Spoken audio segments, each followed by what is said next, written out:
നീതിയുടെ വിളക്കുമാടമായിരുന്ന ഖിലാഫത്ത് ഉമവി കാലഘട്ടത്തോടെ ആഡംബരപൂർണമായ രാജവാഴ്ചയ്ക്ക് വഴിമാറി.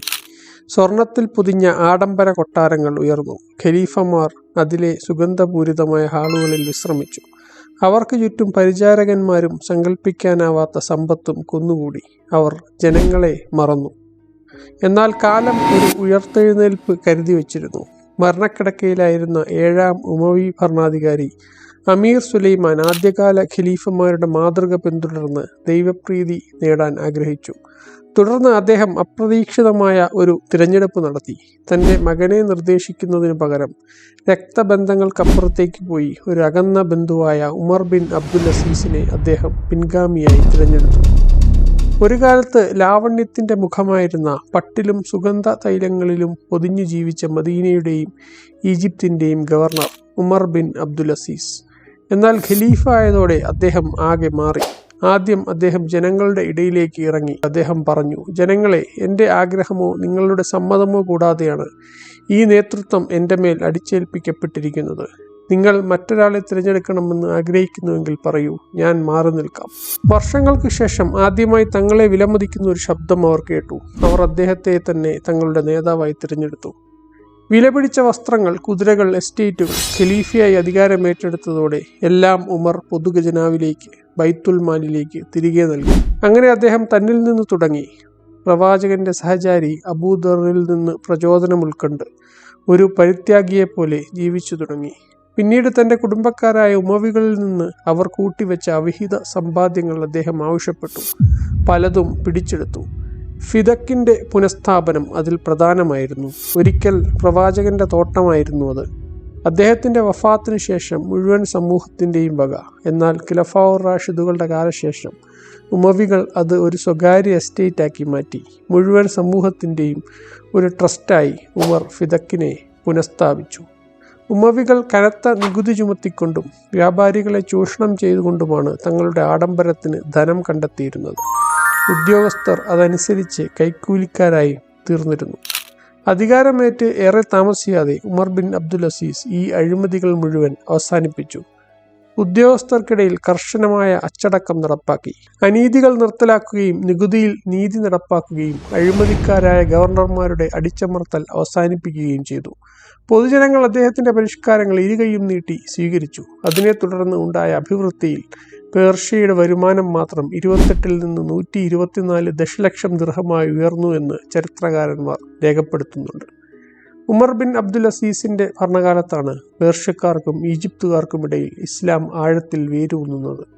ഉമവികളുടെ അറബ് ഗോത്ര ബാന്ധവത്തിൽ അധിഷ്ഠിതമായ ഭരണക്രമങ്ങൾ ഉടച്ചുവാർത്ത് സകലരെയും ആശ്ലേഷിക്കുന്ന പ്രവാചക മാതൃക പിന്തുടർന്ന ഉമറിന്റെ നടപടികളാണ് അതിന് നിമിത്തമായത്. അവരുടെ ഇസ്ലാമിലേക്കുള്ള പ്രവേശനം മദീനയിൽ നിന്നും ഡമാസ്കസിൽ നിന്നും സാമ്രാജ്യത്തിന്റെ സാംസ്കാരികവും രാഷ്ട്രീയവുമായ ഹൃദയത്തെ പേർഷ്യയിലേക്കും ഈജിപ്തിലേക്കും ക്രമേണ മാറ്റി. അബ്ബാസിദ് വിപ്ലവം, ഇസ്ലാമിക നിയമ സ്കൂളുകളുടെ ആവിർഭാവം എന്നിങ്ങനെ ഭാവിയിലെ സുപ്രധാന മാറ്റങ്ങൾക്ക് അത് വഴിയൊരുക്കി.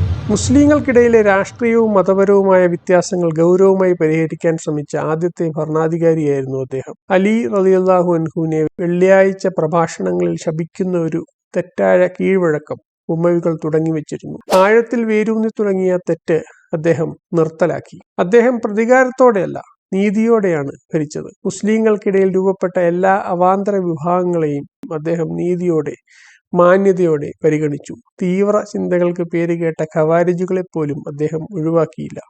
അവരുമായി സംഭാഷണങ്ങൾ നടത്തി. ഉമർ ബിൻ അബ്ദുൽ അസീസ് ഒരു വിശിഷ്ടനായ പണ്ഡിതൻ കൂടിയായിരുന്നു. വിദ്യാഭ്യാസത്തെ പ്രചോദിപ്പിച്ചും പ്രശസ്തരായ പണ്ഡിതന്മാരെ കൂടെ കൂട്ടിയും അദ്ദേഹം ഒരു പഠന സംസ്കാരം വളർത്തിയെടുത്തു. മാതൃകയിലൂടെ നയിച്ച അദ്ദേഹം ജനങ്ങൾക്കിടയിൽ ആത്മീയ ധാർമ്മിക മൂല്യങ്ങൾ പ്രചരിപ്പിച്ചു. അദ്ദേഹത്തിന്റെ ഭരണകാലത്ത് പേർഷ്യ, ഖൊറാസാൻ, വടക്കേ ആഫ്രിക്ക എന്നിങ്ങനെയുള്ള മേഖലകളിൽ കനാലുകൾ, റോഡുകൾ, യാത്രക്കാർക്കുള്ള സത്രങ്ങൾ, മെഡിക്കൽ ഡിസ്പെൻസറികൾ എന്നിവ വ്യാപകമായി നിർമ്മിക്കപ്പെട്ടു. സാമ്രാജ്യ നിർമ്മാണത്തിൽ നിന്ന് ധാർമ്മിക പുനരുജ്ജീവനത്തിലേക്ക് ശ്രദ്ധ കേന്ദ്രീകരിച്ച ആദ്യത്തെ മുസ്ലിം ഭരണാധികാരി കൂടിയായിരുന്നു ഉമർ ബിൻ അബ്ദുൽ അസീസ്. അതിർത്തികളിൽ നിന്നുള്ള സൈന്യത്തെ പലതും അദ്ദേഹം തിരിച്ചു വിളിച്ചു. മുസ്ലിം ഉമ്മത്ത് തങ്ങളുടെ ആന്തരികമായ ധാർമ്മിക തകർച്ചയെക്കുറിച്ച് ചിന്തിക്കേണ്ട സമയമാണിതെന്ന് അദ്ദേഹം വിശ്വസിച്ചു. അദ്ദേഹത്തിന്റെ ഭരണകാലത്ത് കലാപമോ അസ്വസ്ഥതകളോ ഉണ്ടായിരുന്നില്ല.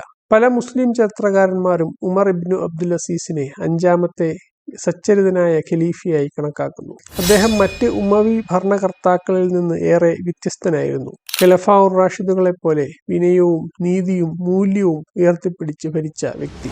അതുകൊണ്ടാണ് ഖലീഫ ഉമർ ബിൻ ഖത്താബിനോട് ചേർത്ത് അദ്ദേഹത്തെ ഉമർ രണ്ടാമൻ എന്ന് ചരിത്രം പ്രകീർത്തിക്കുന്നത്. എന്നാൽ ഈ പരിഷ്കാരങ്ങൾക്കൊടുവിൽ അദ്ദേഹത്തിന് തന്റെ ജീവിതം തന്നെ വിലയായി നൽകേണ്ടി വന്നു.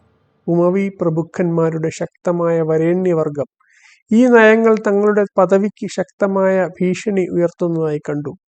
അത് അംഗീകരിക്കാൻ കഴിയാതെ അവർ അദ്ദേഹത്തിന് വിഷം കൊടുത്തു. 719 ഉമർ ഇബ്നു അബ്ദുൽ അസീസ് മരണപ്പെട്ടു. അദ്ദേഹത്തിന്റെ ഖിലാഫത്ത് 2.5 വർഷം മാത്രമേ നീണ്ടു നിന്നുള്ളൂ. അന്ന് അദ്ദേഹത്തിന് വെറും 39 വയസ്സ് മാത്രമായിരുന്നു പ്രായം. അദ്ദേഹത്തോടൊപ്പം ഉമവി പരിഷ്കരണത്തിനുള്ള അവസാന പ്രതീക്ഷയും അസ്തമിച്ചു. ഉമർ ബിൻ അബ്ദുൽ അസീസ് കുറഞ്ഞ കാലത്തെ ഭരണം കൊണ്ട് ആ ഇരുട്ടിൽ ഒരു പ്രകാശ ഗോപുരം തീർത്തു. പ്രാർത്ഥനയിൽ മാത്രമല്ല, നയത്തിലും പ്രവാചകനെ ഓർമ്മിച്ച ഒരു ഭരണാധികാരി. രാജാക്കന്മാരുടെ ഒരു യുഗത്തിൽ അദ്ദേഹം ഒരു ഖലീഫയെ പോലെ ഭരിച്ചു.